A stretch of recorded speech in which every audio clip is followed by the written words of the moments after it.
Broadcasting from the business capital of the world, this is the Podcast Business News Network.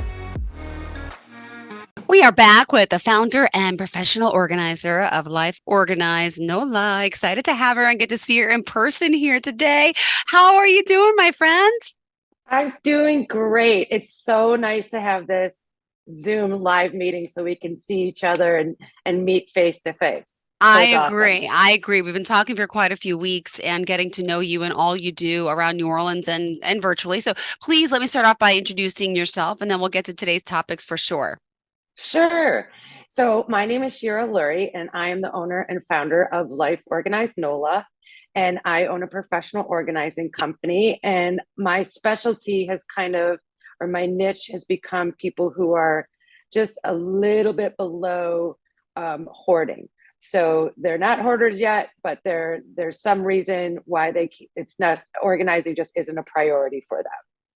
So, and I live in the New Orleans area, but I also serve the United States virtually and then with referrals. Beautiful. Well, thank you for being here again and excited to talk more about decluttering and what you do. So you're going to talk about today about making organization more efficient, shall I say, right? Yeah. And making sure that we do the best we can. So always declutter, you say, first before investing in containing. Could you share what that means? Yeah, a lot of times what happens is people do the opposite. They get the containers first. And what ends up happening is very often those don't work for the clients and they feel like they've done something wrong. And when I work with clients, I really want this to be a positive experience so that when we're done, they can do the maintenance on their own. I'm happy to come in and help, but I want them to learn new behaviors and have it kind of happen organically. So that means decluttering and organizing, the first couple sessions, and then we'll have a discussion of what's your style. Do you like rattan boxes? Do you like plastic? To give you an example, no, I don't want anybody to ever use those plastic 3-drawer things. We're all grown-ups now. We've all got a better style than that. I remember those. I have one in my basement, still holding old stuff from when I was little. Oh my gosh. But like it's holding junk and I got to get rid of it. And like the wheel on it's broken and it's like slanted. Yep, that's exactly why we don't use those anymore. So I understand that there's a need for investment and containing and all that stuff. And I think it's great, but I really would prefer that people organize and declutter first before seeing things in the store that they love and really have it be a thoughtful process all the way through. So that's what I mean when I'm saying, declutter before investing in containers. So yeah. Well, what else did you have in mind for us? You mentioned containing our belongings isn't just about what? Being organized. It's also what? It's also about visual organization, making things look pretty. And having things be aesthetically pleasing. Okay. So if I'm doing, for example, a bookshelf, all of the books, and I like to put artwork with the books, especially because my clients, they've got a great taste and you want to see the things that you like. The books, for example, on a bookshelf, they don't have to be vertical. They can be horizontal and stacked a little bit and used as a bookend. That's decor. And then put little things on top of it that you've collected over the years that mean something to you. That's something important as well. So I'm very much of the visual organization. Another great example of that is having all the same hangers in your closet. That goes a long way for aesthetics and also helping people choose what you want to wear. Excuse me for 1 second. Stop it. Sure, it's okay. That was my dogs. I get it. Don't worry. Don't worry. So yeah, that's where that's coming from. I'm as much of a visual organizing person as I am a purposeful organizing. And it needs to be a balance of both. And that's where I'm coming from with that. So yeah. Well, you've been doing this for how long? Just a little of your backstory people don't know. Could you just share a little bit of that? Sure. Yeah. So I started doing this like for friends and for family. I've been doing it for years. every once in a while, like my best friend, I'll just go into her house and organize her pantry because it doesn't look right and she's frustrated with it. And I don't even ask. So that's one of the many reasons why we're best friends. And I just sort of turned it into a business, I think in 2017. So now I go all over the state. And then I do a lot of virtual stuff nationwide, and I do a lot of referrals nationwide. And so it's just fun for me. It's a lot of hard work and a lot of activity. At the end of every session, I shouldn't say and at the end of every session, you really see a difference, and my clients really see a difference. So that's awesome for me too. And I get to know mostly women on a much personal level that I wouldn't have an opportunity to meet with or work with anyway. So it's awesome to me. I love it. Now, you also mentioned expect some upkeep and maintenance. Could you share that? Yeah. So once we're organized and once we get you that way, there is going to be a little upkeep.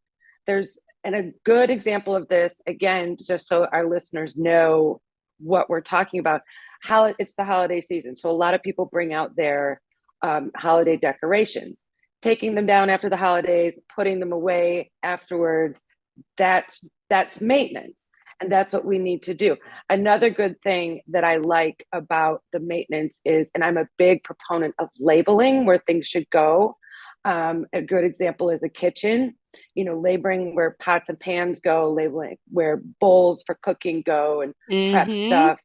So, and that way it takes a little bit of pressure trying to figure out where things can go, and you just kind of know. So the maintenance part, I always like to say it's like losing weight.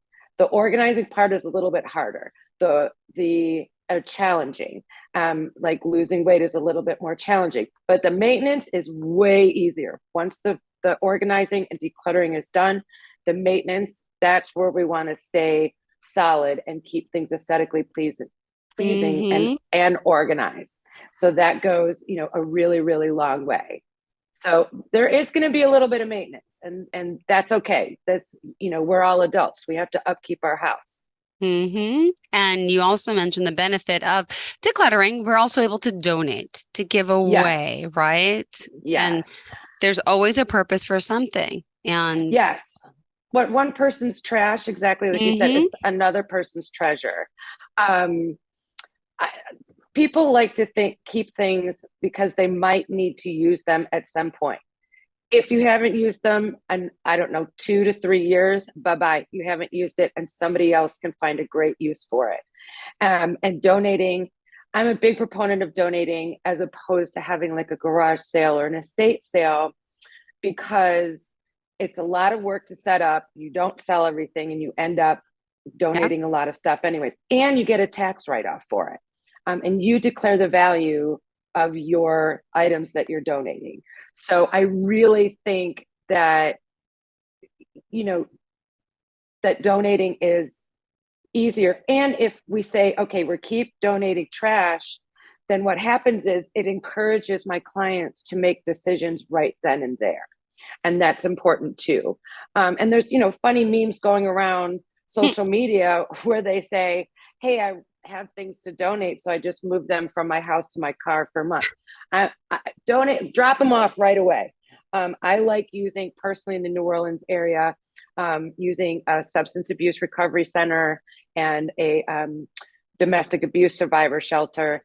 And they have a thrift store, they're awesome. They're so nice. They're so great, as opposed to some of the bigger box donation centers, because I know that they'll go to good use for some of the recovering addicts and survivors. And so I really encourage that. And again, we want to encourage people to make decisions, which is sometimes scary for people. And, we do it gently, and we do it at whatever pace that they can. But, anything to offset your taxes, right? And goes to a good home. So that's why I'm a big proponent of donation as opposed to like garage sales and stuff like that. You said it right. You know what happens when I started my process of trying to donate stuff, again, move the clothes from one room, then they sat in the living room for so long, then they sat in the garage in bags, and I'm just like, When you've got kids, yeah. Make them throw them in the car for you. Well, we did that on Thanksgiving. We brought 30 bags over to the homeless shelter on Thanksgiving. Yeah. So that's why I did a social media post with them, and they were actually throwing the bags in the car. Exactly. We did that. Yeah. I think that's just very helpful to teach them as well, because it's so hard though, because every day we're bringing new stuff into the house. So you say a home does not need to be filled up. So you can't keep bringing stuff in without taking stuff out. That's absolutely correct. Yes. A home does not need to be filled up. And I used an example earlier of bookshelves. Those do not need to be full. Just because you have the space in your house and you're lucky enough to have the space doesn't mean you need to fill it up with items, with things, with belongings. And you want to keep the things that are important to you and that mean something to you. And so we've heard very often the 80-20 rule. I like to keep a house like 80% full and then leave room for 20%, because if it's completely full, like your nightstand gets cluttered, it's such an invitation for clutter that we really, exactly like you said, if something comes in, then something's got to go out. Like if you need I used the example a second ago, a nightstand. If you don't need to keep the old one. And a big thing is too, that I found a lot of people feel beholden to keep things just because their family gave it to them. And it's not their style. And you are not obligated to keep everything that your grandparents ever gave you at all. And it might have meant something to them, but here's an example, excuse me. If your grandparents give you a bunch of things, you don't need to keep it all. You can donate it. You can give it to other family members.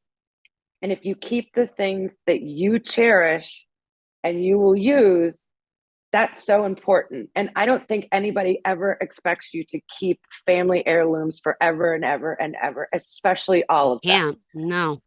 So that's how homes very often get filled up. And it comes from a scarcity mentality, like, oh, I have this stuff now, I have to keep it. But if it's 80% full, your home is 80% full, it doesn't get to the point where it's too cluttered. So that goes a long way as well. And again, if you think you might use it later, you're not going to reuse that piece of tinfoil, y'all. Throw it out. It's okay. You know what I mean? And very often I give people permission to let go of things that they don't have any use for anymore. And once that's where that weight comes off of people's shoulders, that it is okay to get rid of things that they don't like, but feel like they need to keep. Good one. And remind us how we can reach you, Shira. Sure. So the easiest way to reach me is through my phone number. It's area code 248-709-0609, or feel free to email me or go to my website, shira@lifeorganizednola.com. And my website is lifeorganizednola.com. And Perfect. I'll get back to you as soon as I can. Awesome. You say even clients that are not completely organized and decluttered on one session, put things least in the room where they belong. Could you explain that? Yeah. So if we are working in someone's bathroom and they've got clean laundry for whatever reason that's in there, that put that laundry in the bedroom where it's supposed to go. You don't have to put it away. You don't have to do anything, but we're focusing on one particular area. And if that area has something that belongs in another area, at least put it in that room. And then, another great example is we're doing one space at a time. If there are items in a bedroom that belong, like on your nightstand, if you have your hairbrush or something like that, that goes in the bathroom, put it in the bathroom. We're organizing one space at a time. So this keeps clients really focused because we're doing one space at a time. And that's where people often get into trouble, is that they are like, oh, if I have to move this to this room, well, let me do this area and this room too.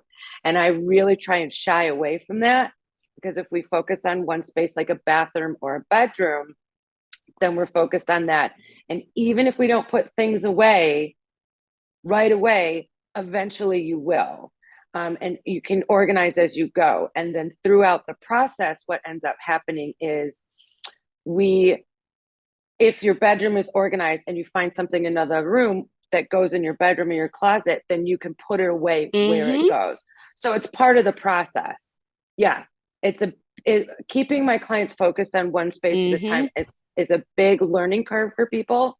And it all comes together once they're on board and interested and seeing the results of their efforts.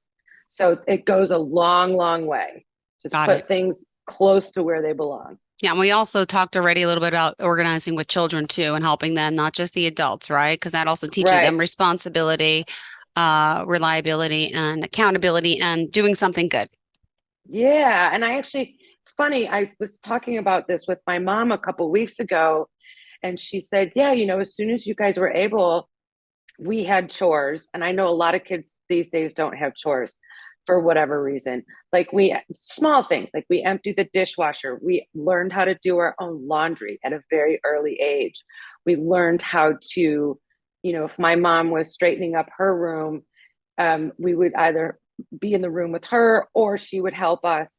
So my parents really instilled that in me. And it's funny because my brother is organized, but not necessarily neat. And I'm both. But my mom was saying, yeah, it was such a relief and an ease for her once we figured out what we were doing as kids to help out around the house. Yeah. That used to be the reason why people had kids, was to help around the house. So true, right? Yeah. So, and it encourages cleanly habits at an earlier age. And as parents, everybody's always running and gunning. So if you could get a little bit of help, as long as the kids do it the right way, and eventually they will, then that goes a long way. And we'll teach them things and how to keep themselves clean and neat and organized in their homes as they grow into young adults. So yeah, I'm a big proponent of kids, and I work with children all the time. And I kind of do an either or thing. Like, you've got 2 stuffed animals, you can only keep one. Which one do you like better? And they pick that one, and then they're okay with that, the other one going away. So it's a lot. Listen, I have a lot of fun working with kids. Got it. Well, you mentioned keeping a catch-all space bigger than a drawer. I don't even know what that is. What is? Okay. So, and I understand, apparently this is a Midwest thing, and I'm originally from Michigan. So everybody has a junk drawer in their kitchen. Do you not have one of those? I have like 2 of them. They're both junky. It's horrible. Why? It's not horrible. It's the catch-all, and that's okay. You're going to have things like, you're going to need a screwdriver. So if you keep one screwdriver or whatever in your junk drawer, I call them junk drawers, that's fine. But what I'm also finding in this career is that I'm finding that it's turning into rooms for people where they have a catch-all or a junk room that's like a second or a third bedroom. And we're going to say hard no to that. Because everything, first of all, if you have a junk room, I would say 80% of that stuff goes bye-bye. And the rest of that stuff either goes in that room or goes somewhere else to be organized. So I really encourage my clients to try and shy away from any junky space bigger than a drawer. So if you have 2, that's fine. If we can whittle that down to 1, wherever it is in your house, I bet you that the second junk drawer can be used more efficiently, which is what we're talking about today, and make a better use of that drawer, like for school supplies or something like that for the kids. So I do, and I've worked, a lot of clients have a catch-all space where they buy something, but they're not going to use it right away, and they just throw it in that room. And then 3 years later, they forget that they have it, but they spent, a couple $100 on a purse, which is a lot of money. And so that's really where I encourage my clients to not have a catch-all space larger than a junk drawer. And once that room or that catch-all area, and garages are a big example too, where things just get thrown out in the garage. But if it's organized, it's that much easier to maintain, and you're not going to want to mess it up So, and throw things in there anymore once it's organized. So I'm a big proponent. Yes, you can have 1 or 2 spaces that if they're small. Entryways for people, that's usually a poop show, just because everybody's coming and going. That can be a little chaotic, but when you clean your house, you straighten that up. That's it. So yeah, I think that goes a long, long way. Thank you for that. What else did you want to get across? We still have 4 minutes left. Sure. So a big thing that people are hesitant on hiring a professional organizer is believing that organizing is only done in one way. And a big source of that is social media. There are a couple of groups that are awesome out there and they've made it really big. And I really appreciate that. But I kind of have the school of thought that each of my clients are individuals and they have different needs and different desires and different design styles, different ideas of what aesthetically pleasing is. And it's very often it's different than my style. And that's okay. So when I work with clients, it's always taken into consideration what their particular styles are, what their interior design idea is, what it's easy to get caught up in trends. Yeah. And there's nothing wrong with that. But if it doesn't serve people or your family for the long haul, I always try and figure out what the best option is for my clients, because it's different. And some people are like, we go in and I know companies that have their certain way of doing things. And I've heard from clients that I've had after they've had them that they make them feel bad and guilty about the fact that they're unorganized. And that's just not what works for me. Again, going back to all of this organizing being a positive experience to keep things up. And so I never want to make people feel bad. So it's never done in one way. It's always, it's what works best for the client, period. And that's an ongoing discussion. And there are things and opportunities that my clients can discover. And I think the last thing is trying not to over purge, because people get frustrated and they're at some point they're like, I want it all gone. And I don't want people to have this notion of all or nothing, because it always needs to be a balance. And that's something, and I don't want people to get rid of something by over purging and then regret not thinking about it and keeping it later. So it's a process and we move along as quickly as we can. But again, that varies with every individual client as well. So I try and make it as fun as possible. I'm sure you do too with your kids. I do, but don't over purge, right? Don't over purge. It's a balance. It's like everything. It's all a balance. Wow. All right. Well, in closing today, how do we reach out to you, explain the process? And it's always a pleasure to have you. Oh, thank you so much. So yes, you call me, text me. My phone number is area code 248-709-0609. Or another way to contact me is through my website, which is lifeorganizednola.com. Perfect. Thank you so much. Pleasure having you here. Great seeing you and looking forward to the next time we connect, Shira. Thanks again. Have a great day. Bye. Are you looking for even more of the podcasts and hosts that you love? The Podcast Business News Network is proud to announce that you now have even more ways to listen live. Check out the MyTuner Radio, online radio box, and Simple Radio apps on iOS and Android, or find us online. Search for Business News Network on mytuner-radio.com, or search Podcast Business News Network on streama.com and onlineradiobox.com/US. Take your podcast on the go and don't miss a minute of the action.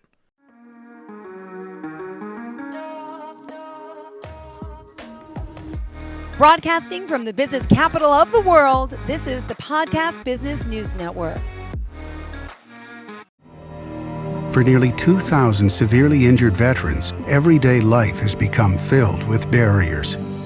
Day-to-day simple tasks can become pretty daunting. I have to carry my chair up 2 flights of steps or have somebody do it for me. What scares me the most is just the falling. When I'm struggling with my house, I think, to have that one great barrier just knocked down, it's crucial. Home for Our Troops is a wonderful nonprofit that builds a mortgage-free, fully adaptive, handicap-accessible house. And there's no catch. It'll be our very first home that we've ever owned. This is a game changer. This is where your life begins again. We need you to join us in completing this important mission. Please visit hfotusa.org and help build homes and rebuild lives. Because of you, everything's going to be okay.